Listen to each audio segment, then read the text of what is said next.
नमस्कार विद्यार्थी मित्रांनो. आता ह्या पॉईंटमध्ये आपण पाहणार आहोत, म्हणजे हा व्हिडिओ जो तयार केला आहे तो ॲलर्जीज. यामध्ये आपल्याला काय बघायचं? ॲलर्जीज. जवळजवळ प्रत्येकालाच ॲलर्जी काय ना काय असतेच, वावडे कशा ना कशाची. मग त्यामध्ये त्याच्या अगोदर डेफिनेशन पाहूया ॲलर्जीची. वावडा आपल्याला नक्की कशाचा असते? The एक्झॅग्रेटेड, enlarge. एक्झॅग्रेटेड म्हणजे enlarge response of the immune system to certain antigens present in the environment is called as allergy. allergy कशाला म्हणायचं तर एक्झॅगरेटेड म्हणजेच एनलार्ज, मोठ्या प्रमाणात रेस्पॉन्स मिळतो इम्युन सिस्टीममधून. पण तो कधी मिळत असतो? एन्व्हायरमेंटमध्ये असे ठराविक अँटीजेन्स आपल्या प्रेझेंट आहेत. म्हणजे आपल्या एन्व्हायरमेंटमध्ये ठराविक असे अँटीजेन्स प्रेझेंट आहेत, त्याला एनलार्ज असा मोठ्या प्रमाणात इम्युन सिस्टीम आपली काय करत असते? रेस्पॉन्स देते. त्यावेळी त्याला काय म्हणतात? ॲलर्जी. तुम्हाला पुढे गेल्यानंतर कळेल नक्की मोठ्या प्रमाणात म्हणजे काय होतं ते. मग डेफिनेशन पहा परत एकदा. डेफिनेशन 1 मार्काला आली तर येऊ शकते. द एक्झॅग्रेटेड म्हणजेच enlarge response of the immune system to certain antigens present in the environment is called as allergy. आपल्या एन्व्हायरमेंटमध्ये काही ठराविक अँटीजेन्स असे असतात की त्याला आपल्या बॉडीतली जी इम्युन सिस्टीम आहे ते मोठ्या प्रमाणात रेस्पॉन्स देते. त्यावेळी त्याला काय म्हणतो आपण? ॲलर्जी घडते. म्हणजेच ते कोण असतील सर्टन अँटीजेन्स त्याच्याबद्दलची असणारी allergy. Second point, the substances which are immune responses are produced are called ॲलर्जन्स.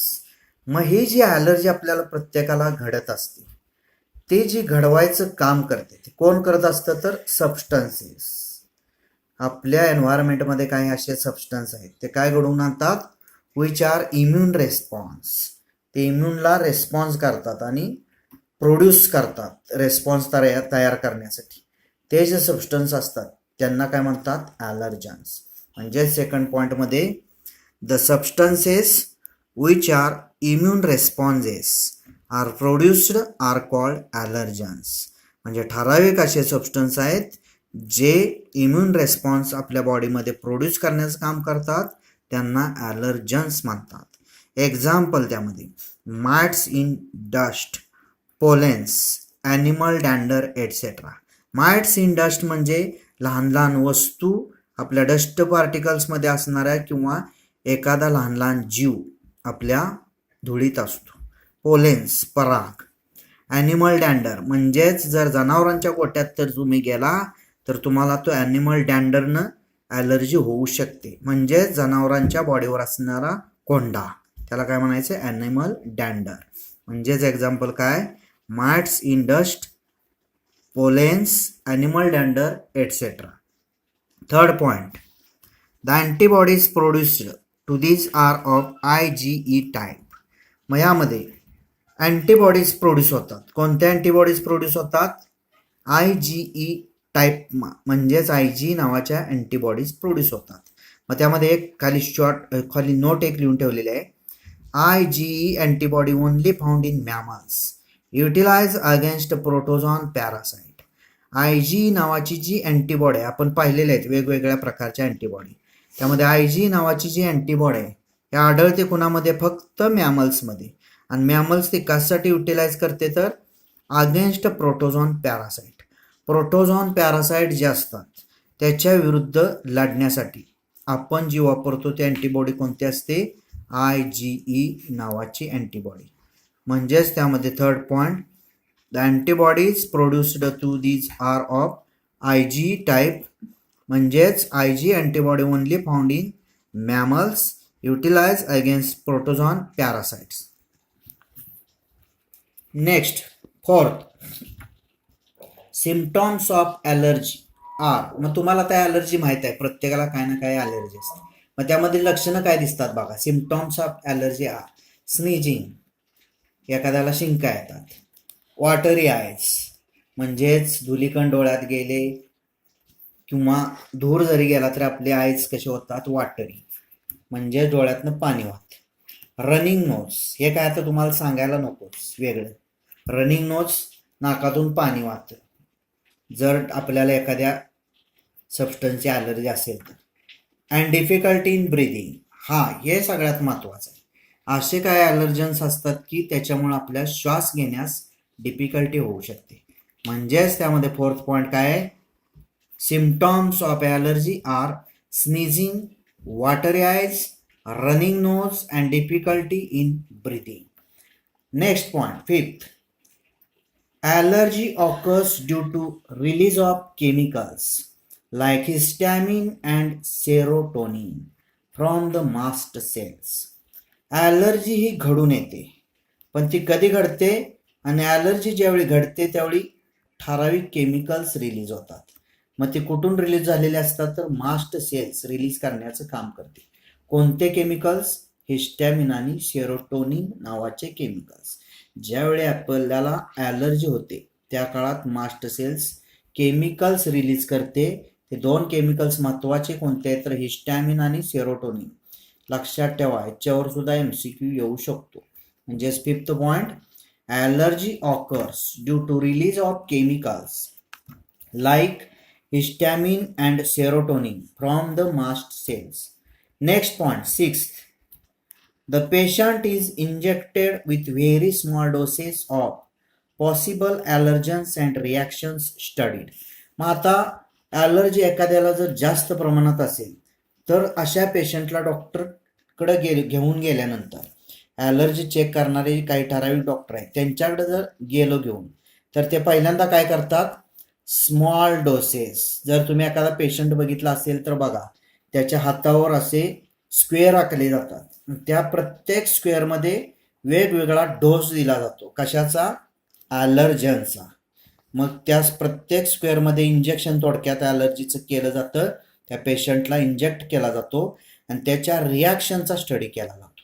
म्हणजेच कोणत्या ॲलर्जन्सनं काय होतंय ह्याचा स्टडी केला जातो. कधी गेला तर पेशंट बघा दवाखान्यात. सिक्स्थ पॉईंट, मग the patient is injected with very small doses of possible allergens and reactions studied. Seventh point, the use of drugs like antihistamine, adrenaline and steroids quickly reduce the symptoms of allergy. मग ह्यामध्ये ॲलर्जीचे काही जे सिम्पटॉम्स असतात ते reduce करण्यासाठी मग कशाचा वापर केला जातो, यूज ऑफ ड्रग्स, औषधांचा वापर केला जातो. कोणती औषधं, अँटीहिस्टॅमिन, ॲड्रेनालिन आणि स्टेरॉइड्स. म्हणजे स्टेरॉइड्स उत्तेजक वापरले जातात जेणेकरून त्या ॲलर्जीचे सिम्पटॉम्स कमी होतात. म्हणजे seventh point, the use of drugs like antihistamine, adrenaline and steroids quickly reduce the symptoms of allergy. Next point, eighth, mostly children in metro cities of India suffer from allergies and asthma due to sensitivity to environment. Most children म्हणजे जास्तीत जास्त children's metro सिटीमधले, metro city आपल्या कराडला काय metro city म्हणता येत नाही, तर मुंबई, पुणे, नागपूर, दिल्ली, बँगलोर, कलकत्ता ह्या ज्या सिटी आहेत ह्या काय आहेत, मेट्रो सिटीज आहेत.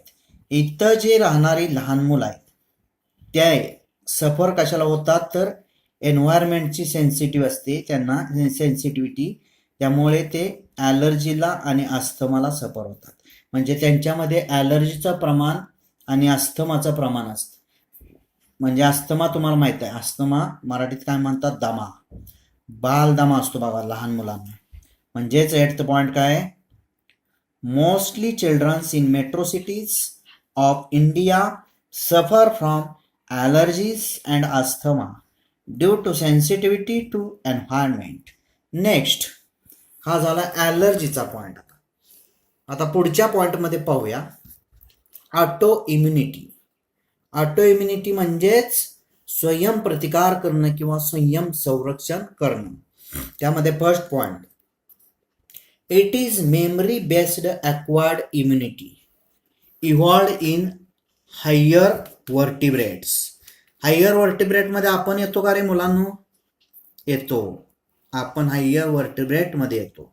मग आपल्यामध्ये it is memory based acquired immunity. आपल्यामध्ये काय इव्हॉल्व्ह झालेलं आहे तर memory based acquired immunity evolve झालेली आहे. का तर आपण कशात येतो हायर व्हर्टिब्रेट्समध्ये. म्हणजेच first point it is memory based acquired immunity evolved in higher vertebrates. Second point, it is based on the ability to differentiate foreign organisms, that is pathogens, from self cells. मग यामध्ये ही base झालेली आहे ॲटोम्युनिटी based on कशावर यांच्यामध्ये ability काय असते ability to differentiate foreign organisms. Foreign organisms म्हणजे फॉरेनमधून आलेले नाहीत, आपण झालेलं आहे शिकलेलं आहे. त्यामध्ये बॅक्टेरिया व्हायरसेस फंजाय हे जे काय असतील पॅथोजेन्स जर्म्स हे foreign organisms that is pathogens from self cells आपल्या सेल्फ सेल्समध्ये डिफरन्शिएट करण्याचे काम केले जाते. पण ती कशामुळं आपल्यात जी असते मेमरी बेस्ड ॲक्वायर्ड इम्युनिटी त्याच्यामुळं आपण हे सगळं करू शकतो. म्हणजे second point it is based on the ability to differentiate foreign organisms that is pathogens from self cells. Next, third point, sometimes due to the genetical and other reasons the body attacks self cells.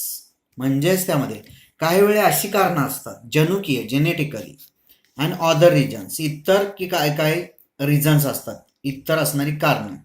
म्हणजेच आपले the body attack self cells आपल्या self स्वतःच्या ज्या cells आहेत बॉडीमधल्या त्या attack करू शकतात.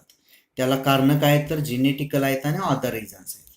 म्हणजे third point sometimes due to genetical and other reasons the body attack self cells. Next point fourth, when the body attack self cells this results the damage to the body and is called as autoimmune disease. ह्याच्यावर MCQ येऊ शकतो. म्हणजेच यामध्ये काय सांगितलेलं आहे when the body attacks self cells आपल्याच बॉडीमधले असणारे सेल्स आपल्या बॉडीवर अटॅक करतात आणि ह्याचा रिझल्ट म्हणून काय होतो तर आपली जी बॉडी असते ती डॅमेज होऊ शकते.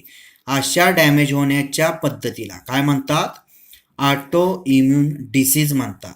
म्हणजे स्वतःचे सेल स्वतःच्या बॉडीवर अटॅक करून आपली बॉडी डॅमेज करतात याला ॲटो इम्युन डिसीज म्हणतात.